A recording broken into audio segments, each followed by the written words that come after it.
Berjumpa dengan saya, Ibu Nidur Indasari, guru dari SMKS Komarul Hidayah, Kecamatan Tugu, Kabupaten Trenggalek, Provinsi Jawa Timur. Anak-anakku semua, pada kesempatan kali ini Ibu akan menyampaikan satu video pembelajaran untuk kelas 11 mata pelajaran Bahasa Inggris dengan materi pokok naratif teks. Bagaimana? Penasaran dengan isi dari naratif teks? Simak videonya sampai habis ya. Materi, jadi ini we are going to learn about the narrative text. Kita akan belajar bersama tentang teks naratif. Tapi sebelum itu, mari kita lihat tujuan pembelajaran kita pada kali ini.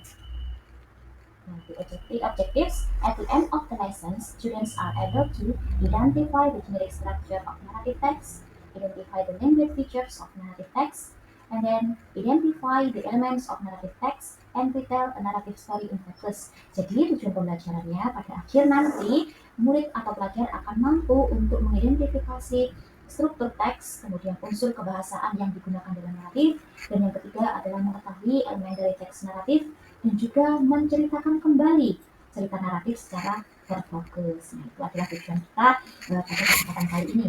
Langsung saja kita masuk ke materi naratif. Jadi apa sih sebenarnya narrative text? What is narrative? Narrative text is kind of text that contains story as the result of the writer imagination.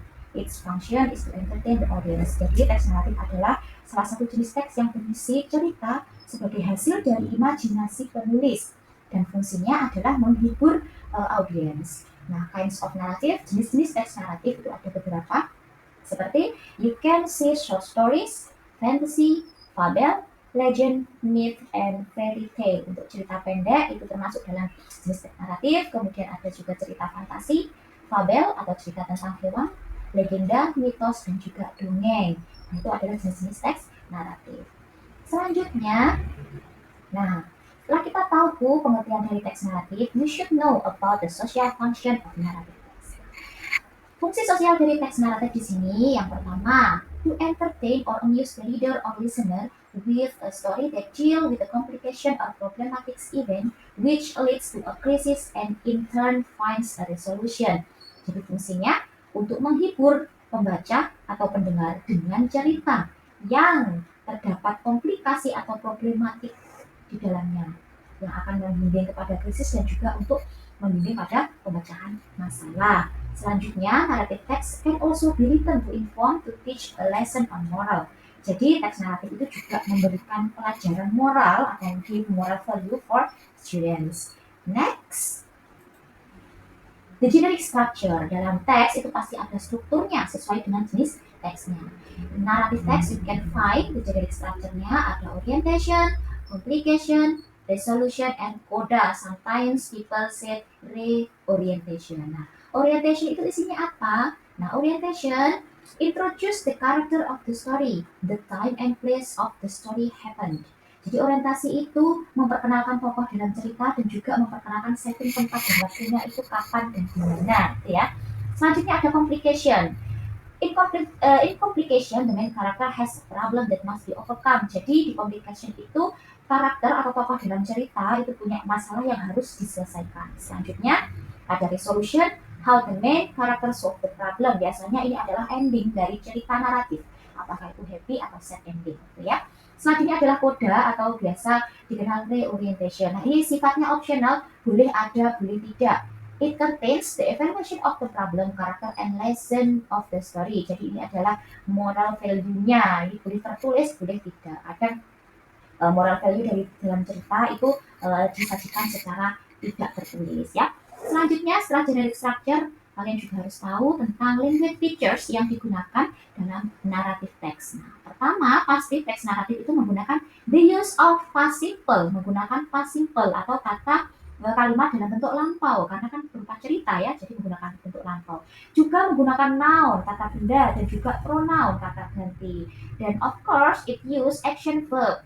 Nah, menggunakan kata kerja yang berupa action atau tindakan seperti throw, solve, make, and etc. Tetapi kata kerja ini pasti menggunakan bentuk kedua atau bentuk lampau. Kemudian the use of direct and indirect speech, menggunakan kata atau kalimat langsung ataupun tidak langsung. Itu adalah language features yang digunakan dalam narrative text. Selanjutnya mari kita lihat ini adalah contoh teks naratif. Nah, di sini bisa sangat perhatikan the generic structure-nya ada title, orientation, complication, resolution, and reorientation. Bisa sama lihat untuk title-nya di sini saya mengambil salah satu teks dari sumber tertentu dan title is the goose that laid the golden egg. Jadi di sini ada angsa yang bertelur emas. Wah, ini ya. Kemudian untuk orientation di sini bisa sama baca long time ago in a remote village central China was inhabited mainly with farmers and hunters. Nah, di sini penulis memberikan atau memperkenalkan karakternya itu siapa. One day a poor farmer. Jadi di situ ada karakternya farmer, ada petani dan juga tempatnya ada di China. Kemudian waktunya adalah pada zaman dahulu ya. Kemudian di complication paragraf kedua dan ketiga di sini disebutkan masalahnya, alur ceritanya seperti apa. And then resolution itu bagaimana itu akhir dari cerita. Di orientation di sini juga ada pesan moral yang bisa kita kutip.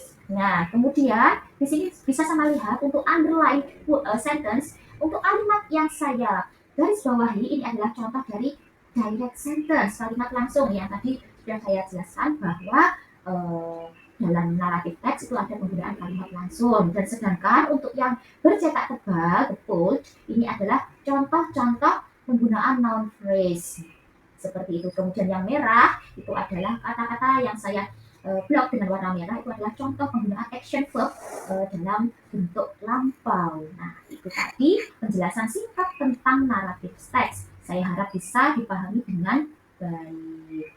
Sampai jumpa di materi pembelajaran selanjutnya. Terima kasih.